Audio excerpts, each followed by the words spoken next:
problem is that we're not Blacks telling here in the this kids city have starting made to use significant drugs earlier contributions. in life than they ever have.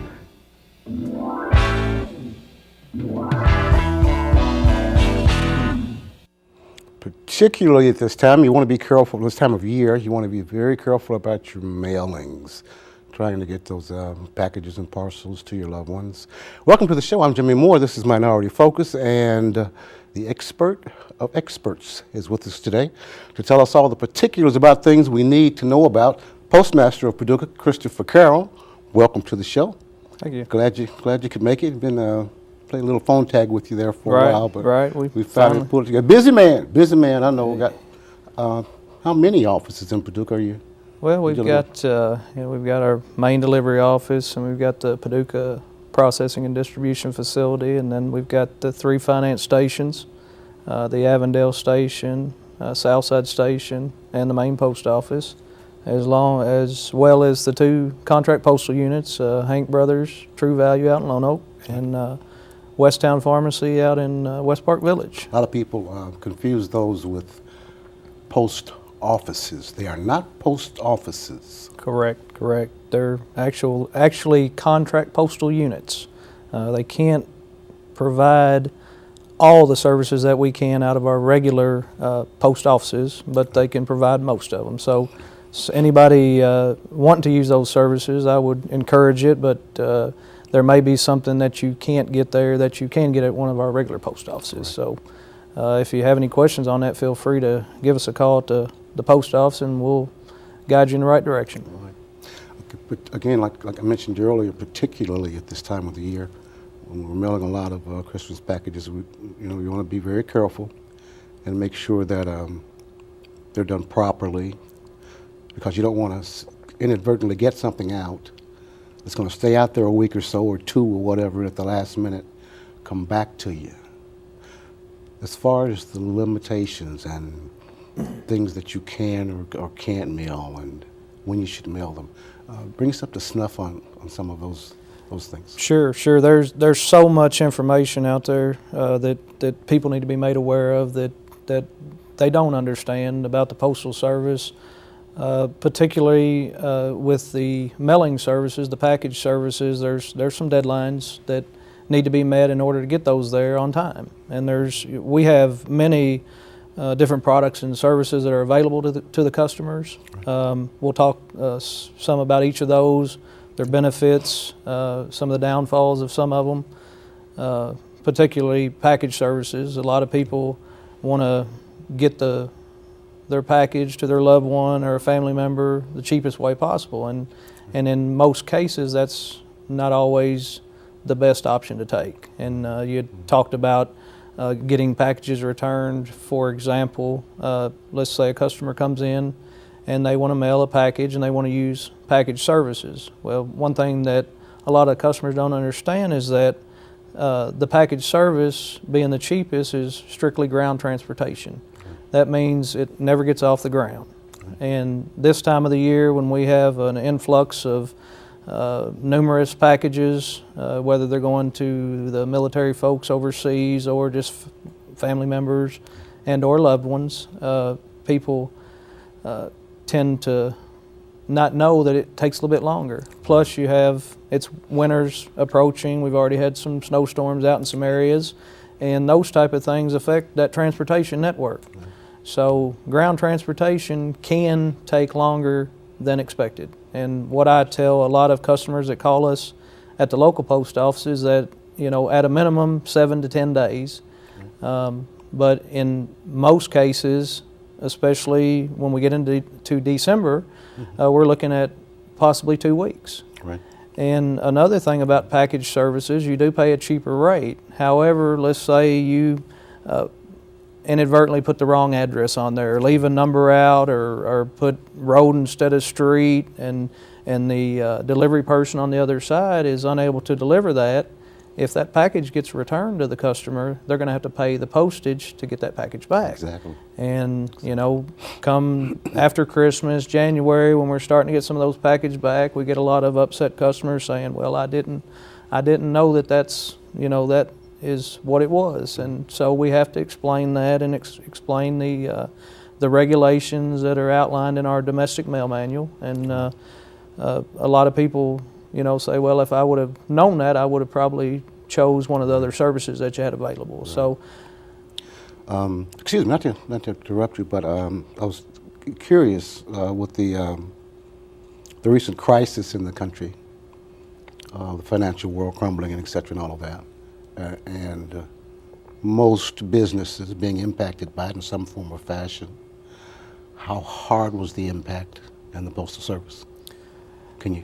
Well, the Postal Service works off a fiscal year, and our fiscal year runs from October 1st to September 30th, and we just finished our fiscal year 2008, September 30th.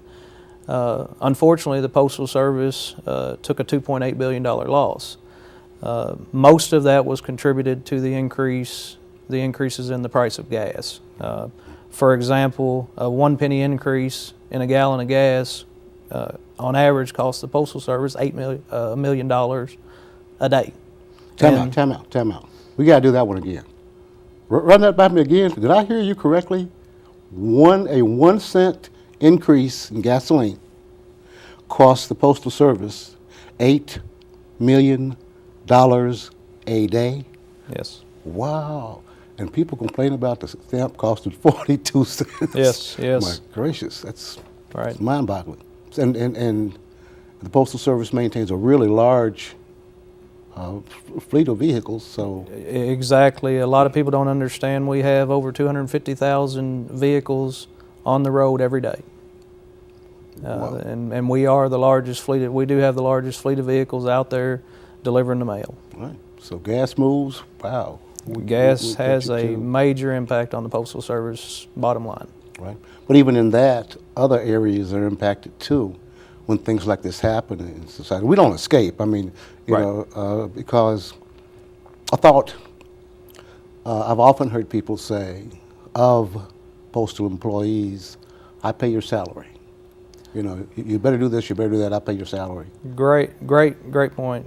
And I tend to have to correct a lot of customers. We get those calls, and most of them are legitimate concerns of the customer. But you know, the post office doesn't receive any type of tax money from the federal government. We haven't since 1970. We're a self-sufficient business. We're basically in business through the products and services that we sell. And you know, a lot of people don't understand that. So we're just like any other company, such as Walmart, Sam's Club, you know, Dillard's. We're just like any other company. We do receive some federal benefits as far as retirement and health insurance. But other than that, we haven't received any taxpayer dollars since 1970. Well, what the heck? You know, if necessary, we can just jump in there and ask for a bailout like everybody else. Well, that would be nice. I don't know that, you know, the Postal Service, you know, we are mandated through Congress. There is a Postal Service Board of Governors that are appointed by the President, and they're basically the middleman between the Postal Service headquarters and Congress. And they're the ones that meet with Congress and enact laws and make changes that are in the best interest of the Postal Service. Okay. You know, people are mailing so many different things to each other. I had a friend the other day that was trying to find out how much it would cost to mail a box of frozen greens that he already cooked to his twin brothers somewhere. You know, he was trying to find out, you know, get it done cheaply if he could. What are some of the things that absolutely cannot be sent through the mails, this time or any other time? There's a lot of items. Hazardous items. There's a list of hazardous items in any post office that you go in. Any type of petroleum, gasoline, liquor. You know, any type of liquor products cannot be mailed. Anything potentially hazardous. The Postal Service, you know, has aviation security measures in place, and a lot of customers don't understand why they may get a package back that they mailed out and just dropped in a collection box or left for their regular delivery person to pick up. And so the post office has had to tighten up some of those things due to the 9/11 situation, the terrorist attacks of 9/11. I'm sure a lot of people know that there was, they can create bombs in the bottom of their shoes and the other things that we heard. And so we have a 13-ounce rule is what we go by. Anything that weighs more than 13 ounces has to be taken to a post office, not a contract postal unit, but to a post office, and mailed in front of a sales and service associate. Right. If not, it will be returned with a label that explains why it's being returned. Okay. What's the thing with, say if I've got an old box that had a case of Asti Spumiante wine in it, but I got clothes in there. What's the thing about me not being able to mail that simply because it says? Why can't I just open it up and show you what's in there? And then you'll know when you take it at the post office. Right? Another great point, and another reason that one of the benefits that the post office has, all of our packaging supplies are free. They don't cost anything. But that is a great point, because if it says it has alcohol or any type of items that we don't mail, it will be returned, even if it was cleared. And most of our, I say most, all of our sales and service associates are more than aware of that, and 9 out of 10 times they explain that to the customer, and there's no big deal. But there are those situations where maybe I get a phone call from a customer and they want additional information on it, and we provide it to them. But that is a very good point, because this time of the year we see a lot of that, and one of those packages that had to get there to that loved one, and maybe a new Nintendo or a Wii or whatever's out there gets returned, and the customer is very upset. Yep. So, just like at these offices, the post offices that we have here in Paducah, they're not accustomed, have anything to do with customs other than the forms, I guess. But the people who actually do the opening and inspection of anything they think may not be appropriate, that's what I was saying when we first began. Your package leaves, and it somehow slips through or whatever, right, for a week or two. Then it hits somewhere that's going to open it up and look in it, because it says wine or beer or whatever. Right. Anytime you're mailing anything overseas, you're required to do a customs declaration. Now, that declaration, you're supposed to, put what you're mailing over there and the amount, the amount of the items inside, what the purchase price is. Those things are subject to inspection. Now, not all items get inspected.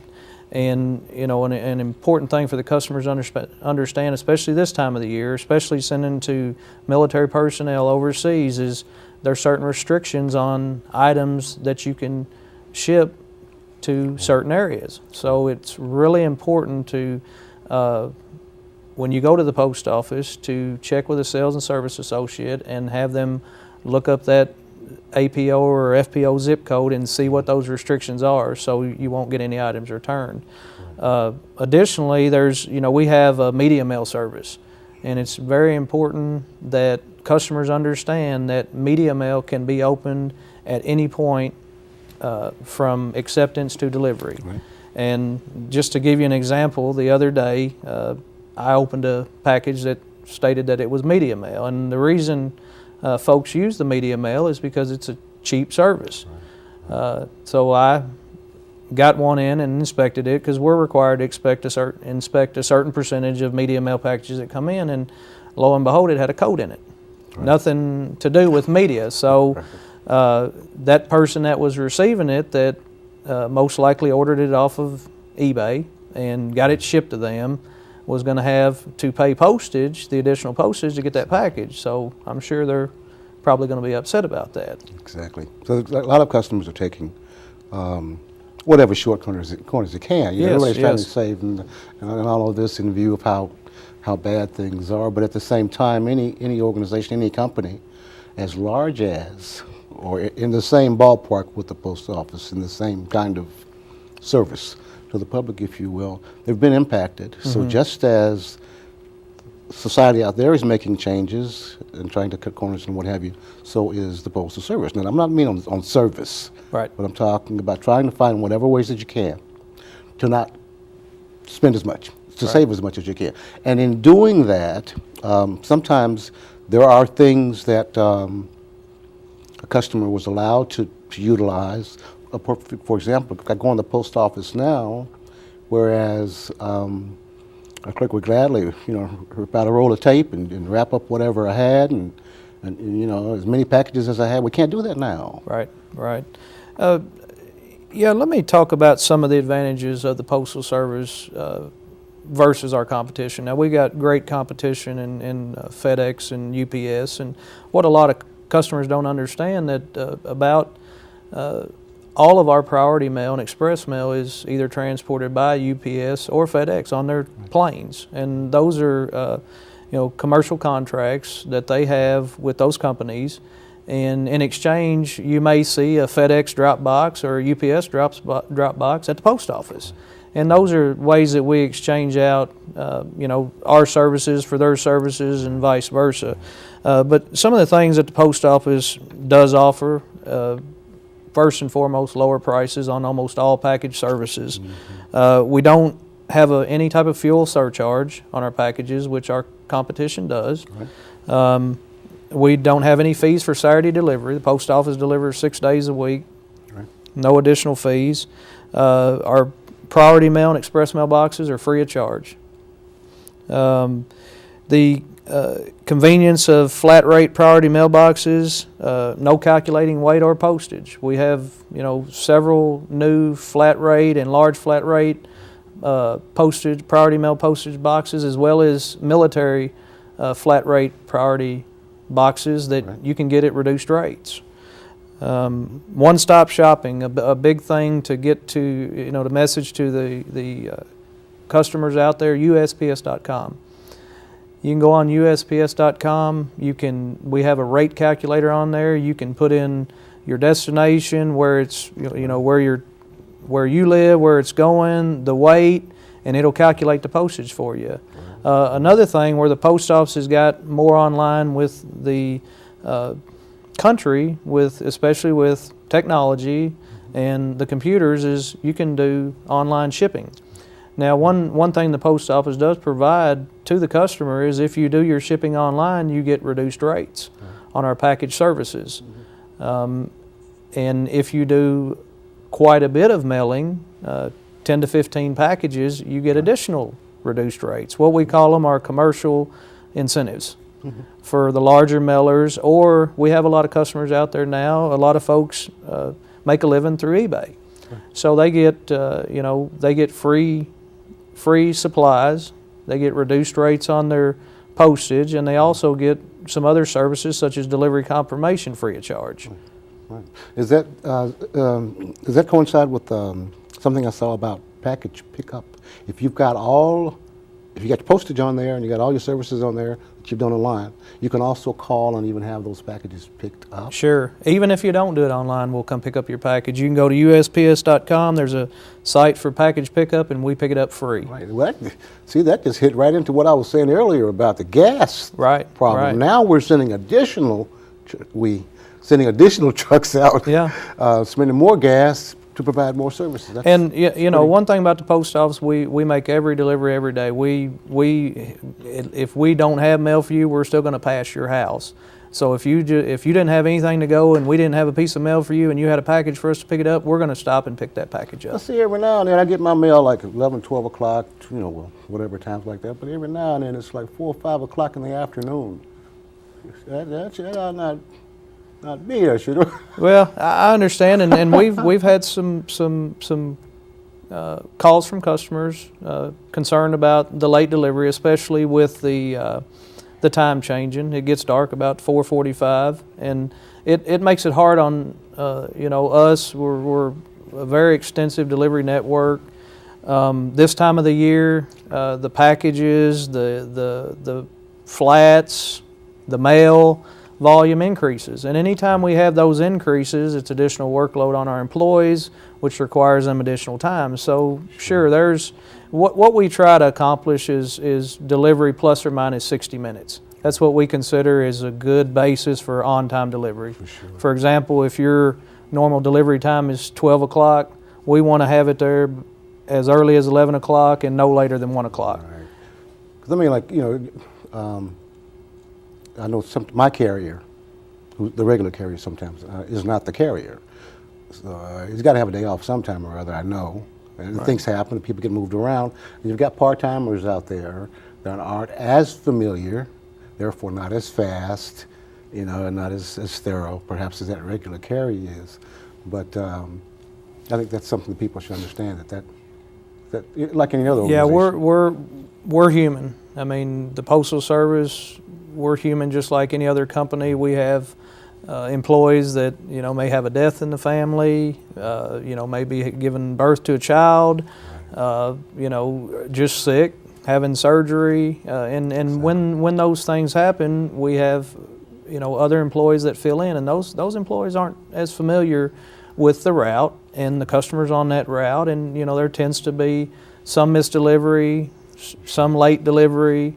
So there's always going to be situations like There's that. situations that the public doesn't understand. I mean, Right, And it's, right. sometimes it's simply, I know you must get a lot of calls, because Yes, a lot of yes. people know the thing to do is to ask. Yes. If something is different, if the mail's not getting here until an hour later than usual or 2 hours later than usual, call and ask somebody what's happening. Instead of getting upset about it, throwing a hissy fit, find out what's going on. Find out just what you're saying right now. People are hearing something that will help them to better understand some of the things that go on. Right. I can't stress enough how complex the Postal Service is. I mean, a lot of people just don't understand all the things that go into making that, from pickup to final delivery. For sure. And one thing that I think to add on to what you just said, if a customer has a concern, feel free to call the local post office, and/or we have a 24-hour consumer service line. It's 1-800-ASK-USPS. Right. It's 1-800-275-8777. A lot of our customers don't know about that. You can do all kinds of things on that 24-hour consumer service line. Anything you do, if you put your mail on hold, if you have a complaint or a compliment for an employee, if you want to do a change of address, if you want to request redelivery, Right. all that information comes across electronically to the local post office every day. We're required to check it twice a day, once in the morning and once in the evening. Right. And we pull all those requests off and we give them to our employees. And for example, if there's a hold request, we give it to the employee and they hold the mail. And Right. the customer has the option of telling us, I'm going to be gone from, for example, the 29th of November to the 5th of December. And when I get back, just please bring my mail to me. Or they can say, I'll come to the post office and pick it up. Right. And anytime you do anything over that 24-hour consumer service line, you get a confirmation number. So if you need to modify a request that you put on there, or you need to change something on it, you just call it again, put in that Exactly. confirmation number, and it comes back to us, and we take care of that. I've heard any number of people, complain about the cost of postage, and I've heard somebody say that they were able to mail a letter, or that you can mail a letter, practically anywhere in the world for 94 cents. And the person that complained about that cost, the other person said, I'll tell you what, hire me to carry this letter to Germany.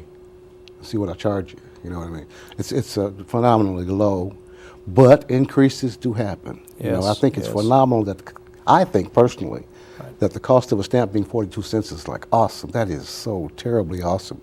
But you got to have increases. Right. Got one coming? Unfortunately, we do. We always hate to, I hate to be bearer of the bad news, but I think one thing before we talk about that is the post office went almost 5 years without a rate increase.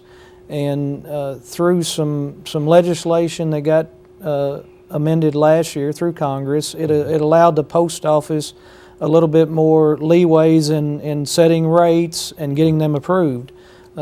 So we've had rate increases. 42 cents is the increase right now, and there is a first-class rate increase projected for May or June of 2009. Now, I haven't seen what it's going to be, but like you said, 42 cents to me, from Paducah to Paducah, if I'm going to go pay my power bill, Right. If I drive from my house to the power company, I'm going to spend more than 42 cents in Exactly. gas and my time.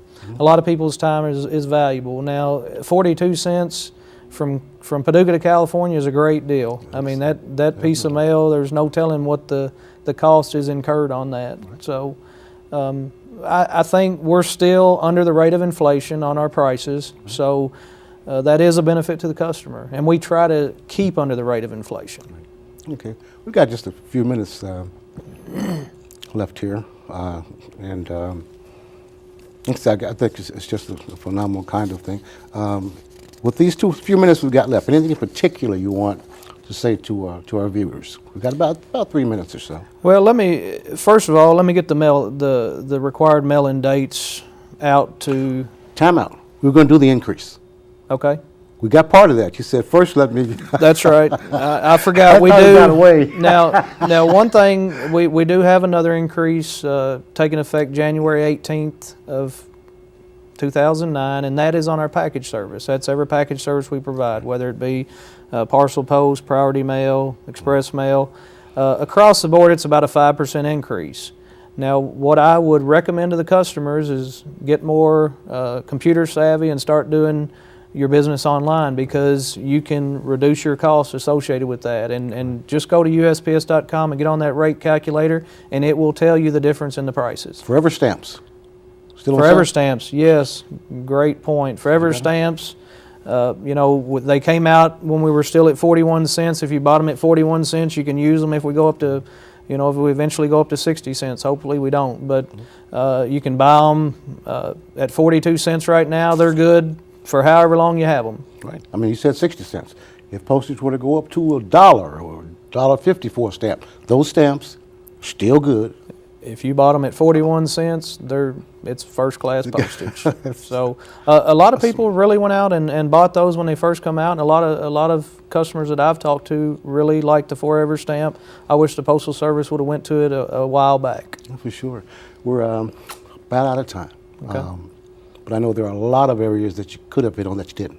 Yes. And maybe one day when you have time, knowing how busy you are, you'll be able to get back and chit-chat some more about some Sure. of the things There's always information to spread to the customers out there and the American public about the Postal Service. It seems like we're just like any other business. We're changing every day. Right, right. Appreciate you coming, Chris. All righty. Thank you. Thanks a lot. Got a lot of information out there. I hope everybody picked up on all those things you need to know about mailing your packages. And I'm sorry if I sounded impartial towards the Postal Service there. For Minority Focus, I'm Jimmie Moore.